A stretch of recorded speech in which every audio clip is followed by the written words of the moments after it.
इस वीडियो को लाइक करें, हमारे चैनल को सब्सक्राइब करें, बेल आइकन जरूर प्रेस करें हमारी न्यू वीडियो सबसे पहले देखने के लिए। नमाज ईदैन खुले मैदान में पढ़ना यानी ये अफसल है। और फिर पहले ईद की नमाज होगी, फिर खुतबा होगा, ठीक है। और सहाबा का भी यही तरीका रहा है। ईद की नमाज के लिए ना अजान है ना इकामत है, ये याद रखने की बात है। आपके दौर में भी कोई अजान इकामत नहीं की जाती थी, डायरेक्ट नमाज शुरू। इसीलिए आप देखें कि एकदम अल्लाह अकबर की आवाज आती है और फिर तकबीरात बार बार जो करते हैं। इमाम के सुतरे का ख्याल करना जरूरी, क्योंकि आप सल्लल्लाहु अलैहि वसल्लम खुले मैदान में नमाज पढ़ते थे तो सुतरा रखते थे। और ईद की नमाज जो है वो सिर्फ 2 रकत है। पहली रकत में किरात से पहले 7 और दूसरी में 5 तकबीरात। तकबीरात के दरमियान सकता यानी थोड़ी सी खामोशी, यानी अल्लाह अकबर अल्लाह अकबर अल्लाह अकबर नहीं करना चाहिए, बल्कि अल्लाह अकबर अल्लाह अकबर अल्लाह अकबर रुक रुक के पढ़नी चाहिए। और इनके दरमियान कोई मखसूस जिक्र नहीं है। तकबीरात के दरमियान अल्लाह की हम्दो सना है। हर 2 तकबीरों के दरमियान अल्लाह की हम्दो सना है, मतलब दिल में जैसे सुभान अल्लाह या कुछ इस तरह। हर तकबीर के साथ हाथ उठाना और बांधना, यानी जब अल्लाह अकबर कहेंगे तो हाथ बांधेंगे भी। अच्छा, पिछले दफा मुझे किसी ने सवाल किया था कि बाज लोग जब नमाज के लिए खड़े होते रफ़ा यदैन के बाद हाथ सीने में बांधते हैं और बात छोड़ देते हैं। दोनों तरह ही जायज है।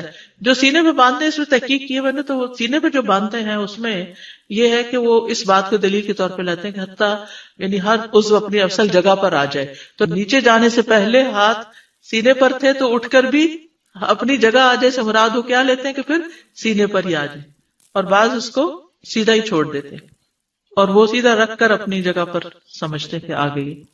तकबीरात के साथ रफ़ा यदैन करना होगा और फिर नमाज की तरह दायां हाथ बाएं हाथ के ऊपर सीने पर। तकबीरात की गिनती में शक होने पर कम को बुनियाद बनाना, यानी बाज़ का तो कई सारी होती है ना तो भूल भी जाती है। तो इमाम को अगर शक हो 5 पढ़ी है कि 4 पढ़ी है तो उसमें 4 को यकीनी बना के एक और पढ़ ली जाए। ईद की नमाज में क़िराअत नबी सल्लल्लाहु अलैहि वसल्लम सब्बिह इस्म रब्बिकल आला और हल अताका हदीसुल गाशिया पढ़ते। बाज़ औक़ात ईद और जुमा इकट्ठा हो जाता तो भी उसमें आप यही सूरतें पढ़ा करते थे। इसी तरह 2 और सूरतें इक़्तरबतिस्सा और क़ाफ वल क़ुरआनिल मजीद भी मिलती है कि आप पढ़ा करते थे। ईद से पहले और बाद में कोई नमाज नहीं। उस दिन आप इशराक और चाश्त वगैरह नहीं पढ़ेंगे, सिर्फ ईद की नमाज ही काफी। ईद मनाए। नमाज के बाद खुतबा होगा। खुतबा ना सुनने की रुख्सत है। ये बात यहाँ बतानी इसलिए जरूरी है कि बाज लोग जब उठ जाते हैं ना तो जो बैठे होते सुनते हो कहते हैं कितने खराब लोग हैं, ये खुतबा भी नहीं सुना और निकल गए हैं। तो ये नहीं सोचना चाहिए किसी के बारे में, क्योंकि खुतबा सुनना फर्ज नहीं है। अब्दुल्ला बिन साहिब रज़ी अल्लाह अन्हु से रिवायत है, उन्होंने फरमाया मैं रसूलुल्लाह सल्लल्लाहु अलैहि वसल्लम की हमरा नमाज ईद में शरीक हुआ, आपने हमें ईद की नमाज पढ़ाई, फिर फरमाया हमने नमाज पढ़ ली है। अब जो शख्स खुतबा सुनने के लिए बैठना चाहे बैठ जाए, जो जाना चाहे वो चला जाए। रुख्सत है, सहूलत है। क्योंकि आप देखिए क्राउड ही इतना ज्यादा होता है कि अगर कुछ लोग पहले ना निकले तो सबका एकदम ईद खत्म होने के बाद इकट्ठे निकलना भी काफी रश पैदा कर देता है। शायद इसमें ही हिकमत हो या जो भी अल्लाह जानता है। ईदैन से मुतल्लिक कुछ और अहकामात। ईद की नमाज का वक्त सूरज तुलू होने के बाद से लेकर जवाल के वक्त तक है। जल्दी भी पढ़ी जा सकती है, ठहर के। जो इशराक चाश वगैरह का टाइम है वही टाइम है इसका, क्योंकि दिन की नमाज है। जब सूरज एक नेजे के बराबर बुलंद हो जाए, और ये छोटी ईद की बात है फितर की। और अजहा की नमाज अव्वल वक्त से उसको मुअख्खर ना किया जाए, जितना अर्ली हो ताकि लोग कुर्बानी जल्दी कर सकें, बहुत लेट ना करें।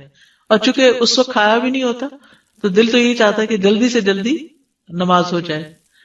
ईद उल फितर की नमाज का वक्त देर से क्यों? ताकि लोग सदका फितर अदा कर सकें, उसमें सहूलत है, ठीक है। ईदगाह में सदका करना, नबी सल्लल्लाहु अलैहि वसल्लम इसकी तरगीब देते तो खवातीन अपने जेवरात वगैरह सदका करती थी। और फिर ईद की मुबारक देना। और सहाबा जब एक दूसरे को मिलते तो कहते थे तकब्बल अल्लाहु मिन्ना व मिनका या मिनकुम, दोनों तरह से ठीक है। वापसी पर किसी और रास्ते से आना, यानी जाना एक रास्ते से, वापस दूसरे रास्ते पे आना। ईद के बाद घर आकर 2 रकत पढ़ना। ईद की नमाज से पहले कोई नमाज नहीं पढ़ते थे, अपने घर वापस आते तो 2 रकत नमाज पढ़ लेते थे, ठीक है। ईदगाह में कोई ऐसी नमाज नहीं, ना पहले ना बाद में। जुमा और ईद का दिन इकट्ठा होने पर, यानी दोनों दिन अगर इकट्ठे हो जाए तो उस दिन जुमा अगर ना कोई पढ़ना चाहे तो नहीं भी पढ़ सकता। ईद के दिन रोजा नहीं रखा जाता,